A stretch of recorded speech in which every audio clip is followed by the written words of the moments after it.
बाबा कहते हैं, देवी सावधानी से श्रवण करें, मैं एक दो जन्म की कथा आपको सुनाने जा रहा हूं। भगवान का एक बार अवतार इस कारण से हुआ। वो कारण क्या बना? भगवान के अत्यंत प्रिय दो द्वारपाल थे। द्वारपाल हरि के प्रिय दो, द्वारपाल हरि के प्रिय दो, जय अरु विजय जन सबको, जय अरु विजय जन सबको, विप्र शाप दोनों भाई, विप्र शाप ते दोनों भाई, तामस असुर देह तीन पाई, तामस असुर देह तीन पाई,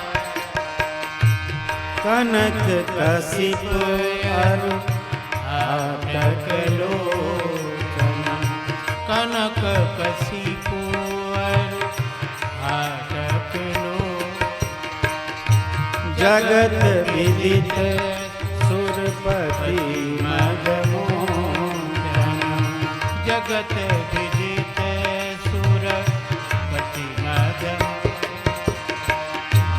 विजयी समर वीर विख्यात, विजयी समर वीर विख्यात, धरी बराह बपु एक निपाता, धरी बराह बपु एक निपाता, कोई नर हरि दूसर पुनि मारा, कोई नर हरि दूसर पुनि मारा, जन प्रहलाद सुजस विस्तारा, जन प्रहलाद सुजस विस्तारा, जन प्रहलाद सुजस विस्तारा, जन प्रहलाद सुजस विस्तारा।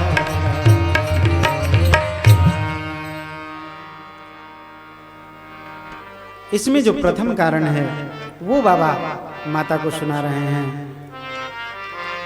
एक बार की घटना है, भगवान के अत्यंत प्रिय दो द्वारपाल थे।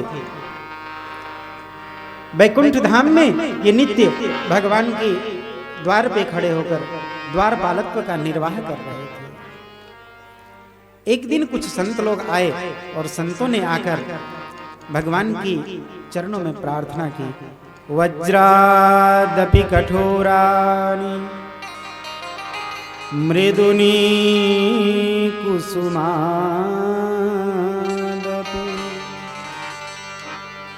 हे प्रभु, आप पुष्प से ज्यादा कोमल हैं और वज्र से ज्यादा कठोर भी हैं। हे प्रभु, नाथ तुम सुमनहु ते सुकुमार।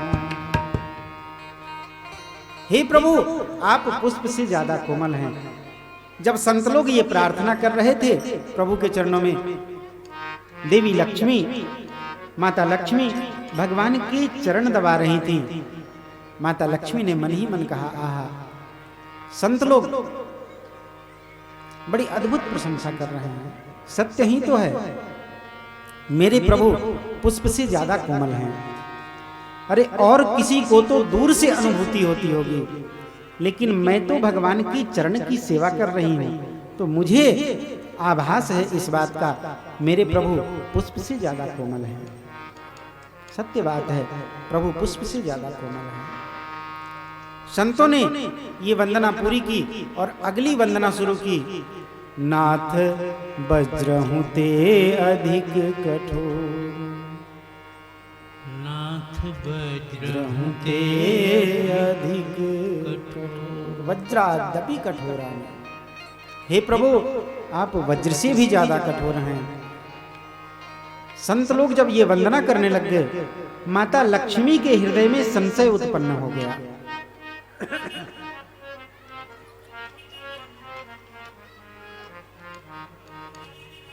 माता, संत लोग वहां से चले गए, लेकिन माता लक्ष्मी के मन में ये संशय रह गया।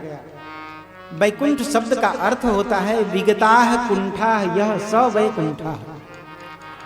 जहां उपस्थित होने के बाद, जहां जाने के बाद हमारे हृदय की सारी कुंठाएं समाप्त हो जाएं, उसी को वैकुंठ कहते हैं।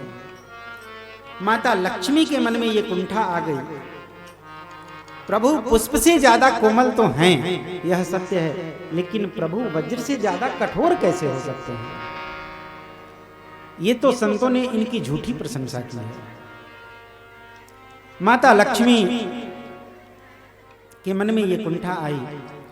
भगवान ने प्रत्यक्ष रूप से लक्ष्मी जी से कहा, देवी, संतों ने जो मेरी वंदना की है कि मैं पुष्प से ज्यादा कोमल हूं और वज्र से ज्यादा कठोर हूं, ये वंदना सत्य है। मैं पुष्प से ज्यादा कोमल हूं, ये तो आप मानती हैं, लेकिन मैं वज्र से ज्यादा कठोर हूं, इस बात को भी आप मान लीजिए। माता लक्ष्मी ने कहा, प्रभु, आप वज्र से ज्यादा कठोर हो ही नहीं सकते हैं, ये कैसे मैं मान लूं? भगवान ने कहा, देखना चाहती हैं आप? बोले हाँ।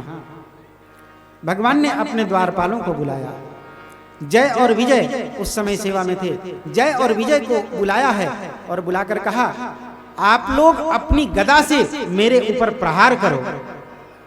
देवी लक्ष्मी मेरी कठोरता देखना चाहती हैं। जय और विजय अपनी अपनी गदा रखकर भगवान के चरणों में साष्टांग लौट गए। हे प्रभु, ये आप क्या आज्ञा कर रहे हैं? हम तो आपके चरण सेवक हैं, और सेवक का यह धर्म नहीं कि वो स्वामी के ऊपर प्रहार करे। स्वामी, हम आपके ऊपर कैसे प्रहार कर सकते हैं? ये कार्य हमसे नहीं होगा। इस कार्य के लिए तो आप किसी और को नियुक्त करें। प्रभु, हम तो आपके चरण सेवक हैं, सदैव हम आपके चरणों में ही रहेंगे। प्रभु, हमसे ये कार्य ना करवाएं। भगवान ने कहा, ठीक है, अपनी अपनी गदा उठाओ, द्वार पे जाओ। जय विजय अपने द्वारपालत्व का निर्वाह करने के लिए द्वार पे आ गए। भगवान ने अपने मन ही मन सोचा, इन्होंने मेरे ऊपर प्रहार नहीं किया, लेकिन मेरी आज्ञा के ऊपर प्रहार कर दिया। भगवान को तो लीला रचनी थी, कोई ना कोई प्रयोजन बनाना था। बोले, अब ये एक दोष निकल आया है, चलो लीला रचता हूं। भगवान ने अपनी योग माया को प्रेरित किया है। योग माया, जय जय श्री सीताराम। जो लोग सामने बैठे हैं ना, वो शोरगुल ना करें। बच्चे कर रहे हैं, बच्चों को करने दीजिए। बच्चों को इसी में आनंद आता है। कम से कम बच्चे उधर हैं तो आप लोग शांति से तो बैठे हैं, इसलिए बच्चों के पीछे ध्यान न दीजिए। बच्चे आनंद ले रहे हैं, बच्चों को आनंद लेने दीजिए। लेकिन सामने जो लोग बैठे हैं वो शोरगुल ना करें, शांति से बैठे, कथा सुने। कथा सुनने के लिए आए हैं। पहले ही बात हो गई कि सावधान दया सुन। सावधानी हटेगी तो फिर वही नारी सिखावन करसी न काना, वही काना वाली बात हो जाएगी। तो इसलिए सावधानी से। जय जय श्री सीता। भगवान ने अपनी योग माया को प्रेरित किया। योग माया सनकादिक कुमारों के पास गई हैं और सनकादिक कुमार भगवान के चरणों में प्रणाम करने के लिए वैकुंठ में आए हैं।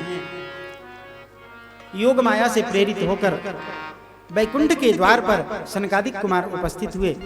वैकुंठ के अंदर प्रवेश करना चाह रहे थे, तब तक तो जय और विजय ने द्वार रोक लिया है। कहां चले जाते हो? ना कभी पूछना, ना कभी जांचना। जब आए, जब मन हुआ चल दिया अंदर। ये क्या?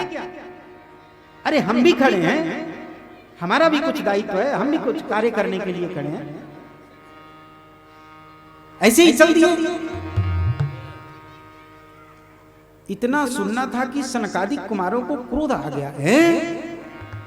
भगवान नारायण के नित्य पार्षद होकर ये इस प्रकार की बात कर रहे हैं। लगता है अब तुम वैकुंठ में रहने लायक नहीं रहे, लगता है तुम्हारा वैकुंठ से नीचे गिरना ऐसा सुनिश्चित हो चुका है, इसलिए जाओ, मैं तुम्हें शाप देता हूं, 3 जन्म तक तुम्हें राक्षस बनना पड़ेगा। 3 जन्म मुझ वचन पूरा, तुम्हें 3 जन्म तक राक्षस बनना पड़ेगा। अब भगवान की योग माया अपनी माया समेटकर यहां से चली जाती है, और योग माया के माया समेटते ही अब दोनों ही पक्ष, इधर सनकादिक कुमार, सनक, सनंदन, सनातन, सनत कुमार, ये चारों भैया, और इधर दोनों भाई जय और विजय, भगवान के दोनों द्वारपाल, दोनों ही पक्ष पश्चाताप करने लग गए। जय विजय इसलिए पश्चाताप करने लग गए, जय विजय ने सोचा कि ये तो रोज आते हैं भगवान का दर्शन करने के लिए, और रोज वैकुंठ में जाकर भगवान को प्रणाम करते हैं, दर्शन करते हैं, हमने आज तक इन्हें कभी रोका नहीं था, आज पता नहीं हमारे मन में क्या हो गया, पता नहीं कौन सी ऐसी बात हुई, हमने इन्हें रोक लिया, क्यों हो गया, हमसे ये अपराध क्यों हुआ। सनकादिक कुमार सोचने लगे कि जय विजय ने द्वार रोका था, ये भगवान के द्वारपाल हैं, और द्वारपाल का धर्म है कि वो अपने स्वामी की आज्ञा पाकर ही किसी को अंदर